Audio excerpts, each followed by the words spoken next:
Hello again, class. Continuing from the previous episode on manipulation, let's dive right in.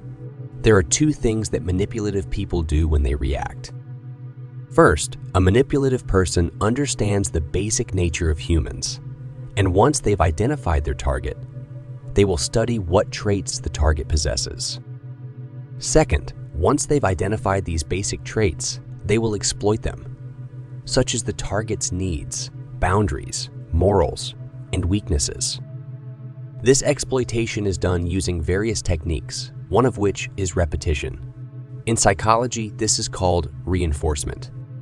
For example, a manipulator, especially a beginner, will try to persuade or coerce you in a very insistent and suspicious manner.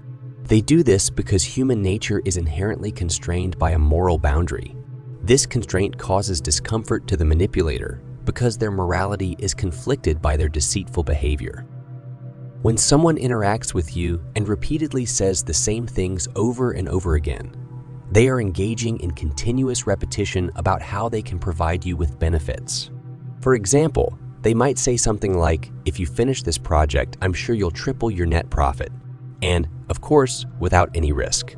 Be cautious, because they are likely ready to betray you when, in basic business principles, the greater the profit you get from a deal, the greater the risk you face. In this world, nothing is as perfect and easy as it seems, and when someone offers you a deal, they are also seeking their own benefits. If someone offers you a deal, and it seems too good to be true, they are probably ready to stab you in the back because, logically, the bigger the profit you get from a deal, the bigger the risk you must face. Of course, there are exceptions to this rule, but always be skeptical when someone offers you something too perfect. Now, let's talk about repetition more. Manipulators might use a simple form of repetition when they try to deceive you, but let's look at a more complex form called the bucket handle relationship. In a long-term relationship with someone, like a partner you've been with for a while, you start to understand their character to some extent. At some point, you may become suspicious that your partner is cheating on you. You confront them to seek answers or affirmation to address your doubts. They might respond with, "You don't need to worry. I'm just really busy with work, school, my thesis, and everything else." If you notice that your partner frequently repeats these kinds of statements, be cautious because trust should come from their behavior, not just their words. Another example is when a friend asks for financial help and promises a 120 return in 2 weeks. If your longtime friend constantly reminds you of how trustworthy they are, it's time to be careful. Trust should be built on actions, not just words.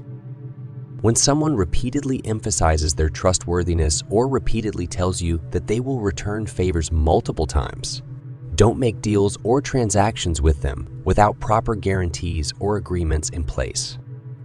Here are some tips to determine whether someone can be trusted. Listen carefully, pay attention to the stories people tell you, and remember the details. Repetition test. If someone repeats the same story consistently and the details remain the same, it's a sign of trustworthiness. If the stories change or are inconsistent, be cautious. Observe their behavior. Interact with the person in various situations and dynamics. If you discover that they lie to others, be cautious because they may lie to you too. Remember that when someone lies to others, it doesn't rule out the possibility that they will lie to you. Human beings often prioritize their interests, even if it means deceiving friends or loved ones. So never trust someone who frequently repeats their trustworthiness, especially if their actions don't match their words. Be cautious and always verify claims, especially from people who used to be wealthy or claim to have been. Manipulators often have a lot of time on their hands. For example, a former billionaire may claim to have been extremely wealthy and famous, but you should always fact check.